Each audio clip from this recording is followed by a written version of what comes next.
Welcome back to our channel. My name is Daniel. I'm with the Ramanford School of Arts, and today we will be teaching you how to paint a seascape in oils.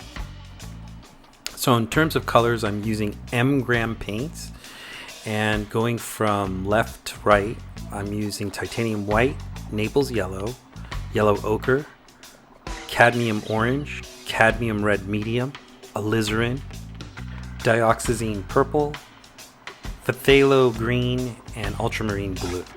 And all of this is on a gray toned disposable palette. In terms of brushes, I'm using hog hair brushes. These are known as bristle brushes, but I've subsequently have switched over to synthetics, and I actually like them a lot better.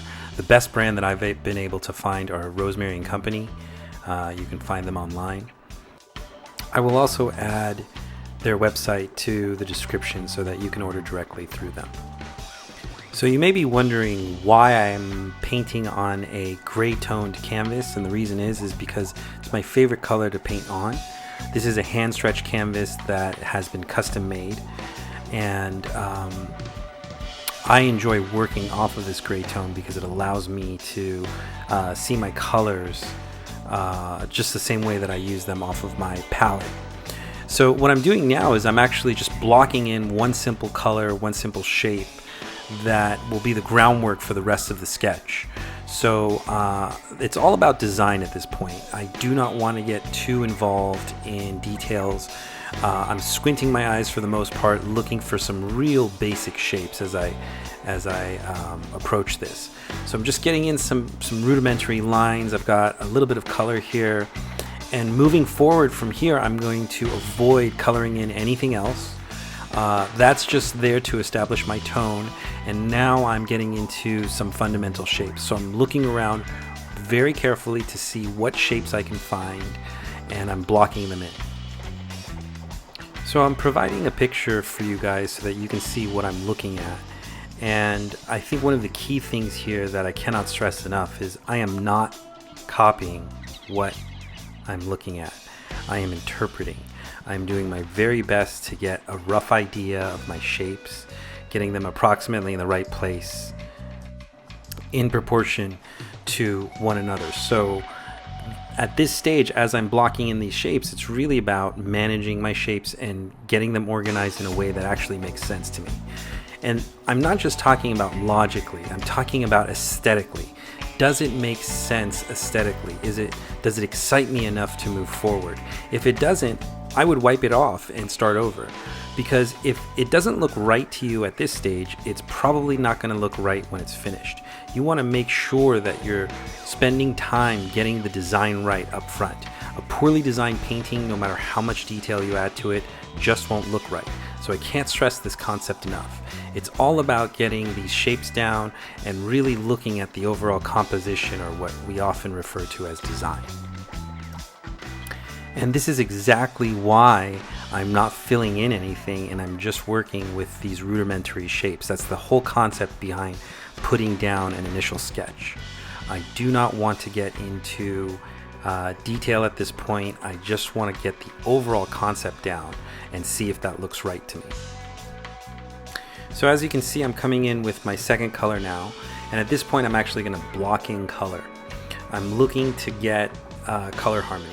And what I'm noticing as I'm putting this painting together is that the two core colors that I'm seeing are complementary tones. Those colors are an ultramarine blue and a cadmium orange. So my thinking at this point is that most of my colors will derive from those two colors, as well as my white and my black that will tint things darker or lighter. So as I approach the colors that are sitting in the background, which is that first rock that you see up top and everything behind it, I'm cooling down the color using a little extra blue and white. And the idea behind that is I'm trying to give it atmosphere. This is known as atmospheric perspective, where you actually bring in the sky color into the tones of the objects that are there, and it gives it some sense of distance and of space. So I'm getting those colors in, some other grays that aren't quite reading in on the camera, but it's definitely there in real life. And now I'm going to actually hit it with some of the lighter tones. Believe it or not, this color is really not that bright, but it pops really strongly against this background. So I'm just getting in these initial tones just to see how they read as I'm getting in some of my other colors. Now you may wonder, why does it look so sporadic? Why am I painting the way that I'm painting? And the answer is always going to be very simply that I need context. I can't make any sound decisions unless I have some context, because without that context I won't be able to really read my painting. And that's really what it's all about. It has to make sense to me if it's going to make sense to a viewer. So I'm going to speed this part up so that we can move on to the next section of the tutorial. But basically, I'm just continuing here with adding in more and more context. And notice that I'm actually working from the top, slowly moving down. So the idea is that I am layering things in from my background to my midground and into my foreground. Now, one thing I want to mention here is, as I'm adding in all of this paint, I have very little paint on my brush. I'm basically using paint and simple medium. Simple medium is made up of 50% paint thinner and 50% oil. So it keeps the paint slick, but it also helps it to dry and thin out. And I really want that chalkiness that you're actually seeing there. I want there to be as little paint as possible so that I'm not battling the paint if I need to make an adjustment or a change. If I do get a little thicker like I am now, it's only because of the intensity of light that I'm trying to capture here. But the mixture that I have there is now a orange color with some white, and I'm exaggerating my tones a little bit. I find that the picture itself is a little flat. It doesn't have as much vibrancy as I'm looking for. When I was out there actually taking the photograph, I noticed how many colors I could see, and I remember distinctively there being a lot of richness to each part of this seascape, which is why I took the photo in the first place. Unfortunately, photographs don't always capture all of that. So it's up to us as landscape artists to get in as much color as we can. It just has to be nuanced. We want to be real careful not to overdo it. So I'm going to continue adding in more and more color here, and I'm just kind of, again, scrubbing it in using the very tip of my brush. I'm not putting a lot of pressure on, and I'm just keeping the paint relatively thin. And as I get into the foreground, notice that the color is now much brighter, much richer. It's a much more intense tone. And that's exactly the idea that I want to convey here, is that things that are closer to us are much deeper in tone, they're much richer in tone. Things that are further away tend to be more faded. And that's one of the ways that we create a successful landscape or seascape, is to convey to the viewer, simply by the colors that we choose, this sense of distance and of depth. So I'm starting to feel pretty good about this. As I'm looking at my canvas, it's starting to make sense to me. And although it looks very crude, all of the essential elements are there. It looks like there's a good design. It looks like it flows well. As I look through, I feel like there's enough information there for me to be entertained. All of the elements that I'm looking for in a painting, especially a seascape, is there. How do you know that? How do you know that those things are actually there? Well, you have to start to develop a critical eye, and the way that you do that is you look at a lot of paintings. And the most important part about looking at a painting is asking yourself, what do I like about it and what do I not like about it? And you'll slowly create inventory in your head of the things that you're looking for in a painting, and it'll start to show up in your own work. So I can't stress this enough, is to study your favorite artists. Look at what they've done. Look at the nuances of color, the way in which they've placed down their shapes, what their brushwork actually looks like. Those are important things to look at. And now I can start to focus on a few highlights. Again, I'm not getting into detail. I'm just putting in some simple blocks. I'm getting a little more precise, but all I'm really doing is just indicating where I see light. And I think that's what's so interesting about this particular Seascape is how the lights glisten on the rock.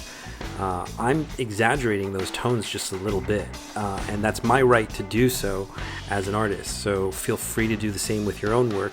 If you find something that's really interesting and it catches your eye, exaggerate it just a little bit.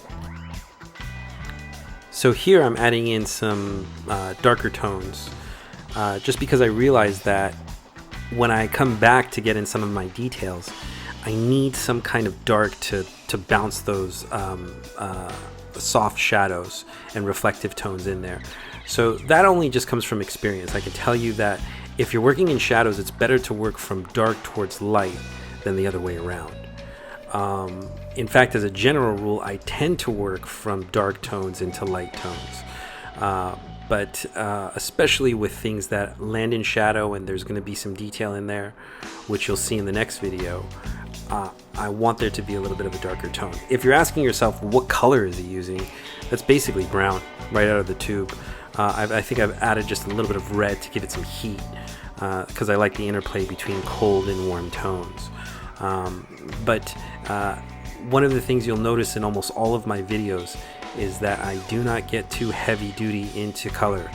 And the reason is because it honestly doesn't matter as much as value and as it does with shapes. Those are the two core things. In other words, what I'm getting at is if it looks like crap in black and white, it's going to look like crap in color. The most important aspects of any painting is that your lights and darks read well. And for those darks and lights to read well, you got to make sure that your shapes read well, which always goes back to design. So you can see a clear pattern here. Design comes first, then comes value, and then comes color. Now what's interesting about painting is that you can't divorce color from value. You can't separate your lights and darks from the actual color that you're using. So those go hand in hand. But I don't worry too much about getting an exactness to my colors. I'm just trying to loosely get a relationship between them, that there's some warm tones here and some cool tones there. So that's the way I think in terms of color theory, which is exactly why I mix my colors the way I do. I mix them pile to pile to pile, and I keep on adjusting the same pile, which some artists completely freak out about. For me, it's really not a big deal. The best advice I can give you regarding color is that if it looks muddy, it's for one simple reason. It's either too cold in a warm area or too warm in a cool area. So all you need to do is just cool it down, adding some green, adding some blues, or warm it up by adding some oranges, some reds, or maybe even some yellows.